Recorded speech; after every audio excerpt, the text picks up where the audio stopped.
Good morning. This is the Great Basin Prescribed Fire Smoke Transport Briefing, Wednesday, April 19th. Past 2 weeks has been quite dry across the western and southern portions of the Great Basin. You can see that on the left. We did have some significant precipitation in the higher terrain, especially in Utah and southeast Idaho. Looking at percent of normal precipitation, the dark red in the far west and the far south and down into the Arizona Strip and down into Vegas's area shows you that it's been near 0% of normal precip the past 2 weeks. You can see the 100-hour fuels down south responding quite significantly. This golden shade, 100-hour fuels between 6 and 10%. Live fuel moisture still should be coming up out of dormancy and greening up pretty soon, if not already. Snowpack, record snowpack, 200 to 300% of normal in many areas. Even up in the mountains of central Idaho, about 120, 130, 140% of normal, a little bit above normal western Wyoming as well. We are in a unseasonably cool air mass under a broad trough of low pressure, deep low now moving up into Montana, another low up in British Columbia. Tight height packing indicates how windy it's been. And you can see the lingering moisture, mainly north of I-80 by this afternoon and up into the mountains of Idaho and western Wyoming.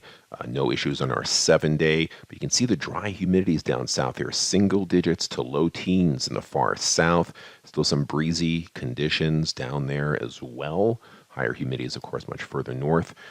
We start getting out of that low pressure trough, weak high pressure trying to build in, but some more moisture pushing into northwest Nevada.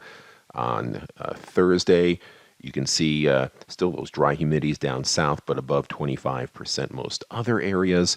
Gusty winds from the northwest on the lee side of the Wasatch chain. And another shot of moisture on Friday on cool northwest flow. Could be some more showers, snow showers in the higher terrain up there.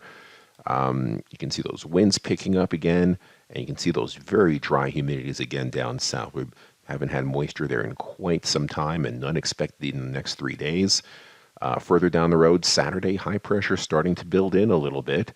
Some weak impulses of moisture later on Sunday, both in the south and in the north, but nothing organized before drier air starts pushing in Monday and Tuesday as a much stronger ridge of high pressure builds in. You can see that on our 7-day, our southern areas are now pretty firmly in that yellow color, so it's a sign of the times.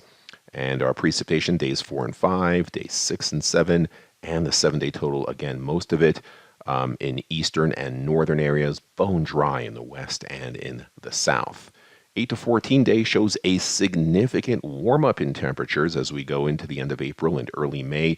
This could pose problems for rapid snowmelt in the higher terrain, especially across Utah.